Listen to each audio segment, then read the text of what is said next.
बिल्कुल। चलो, मैं तुम्हें ये कहानी हिंदी में विस्तार से सुनाता हूँ।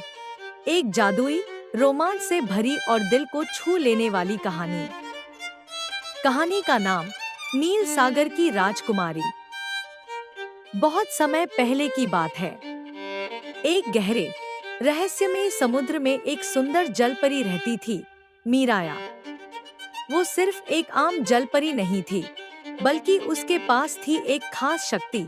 वो किसी भी समुद्री जीव को अपने जादुई स्पर्श से चंगा कर सकती थी। लेकिन उसकी माँ, समुद्र की रानी, ने उसे एक सख्त हिदायत दी थी। ये शक्ति केवल समुद्र के प्राणियों के लिए है, इंसानों के लिए नहीं। मीराया हमेशा माँ की बात मानती थी, लेकिन एक दिन उसने किनारे पर एक युवा लड़के को डूबते हुए देखा। उसका नाम था आरव। मीराया का दिल पसीज गया। उसने माँ की आज्ञा को तोड़ा और आरव को बचा लिया। जब आरव होश में आया, तो उसने एक झलक देखी, नीली आंखों वाली एक रहस्यमयी लड़की की, जो लहरों में खो गई थी। उस दिन के बाद आरव जैसे पागल हो गया था।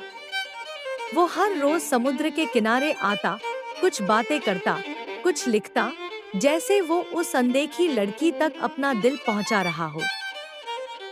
मीराया रोज छुपकर उसे देखती। उसके मन में भी धीरे धीरे कुछ खास पैदा होने लगा था। लेकिन तभी समुद्र की रानी को ये सब पता चला।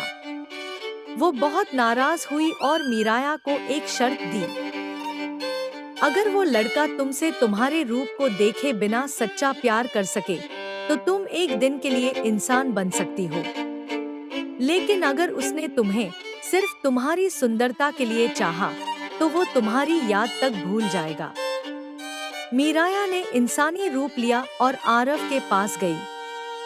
दोनों ने वो दिन साथ बिताया, हंसी, बातें, खामोशी और वो एहसास जो शब्दों से परे था। लेकिन रात होते ही मीराया को समुद्र लौटना पड़ा। अब सवाल ये है, क्या आरव ने मीराया के दिल को पहचाना, या सिर्फ उसके रूप को? क्या मीराया एक दिन की इंसानियत के बाद हमेशा के लिए जलपरी ही बनी रहेगी? या क्या समुद्र उसकी मोहब्बत को मंजूर करेगा? अगर तुम्हें ये शुरुआत पसंद आई, तो मैं इसे एक पूरी कहानी की तरह लिख सकता हूँ, अध्यायों में, संवादों के साथ। बताओ, तुम चाहो तो मीराया और आरव की प्रेम कहानी को और आगे ले चलते हैं।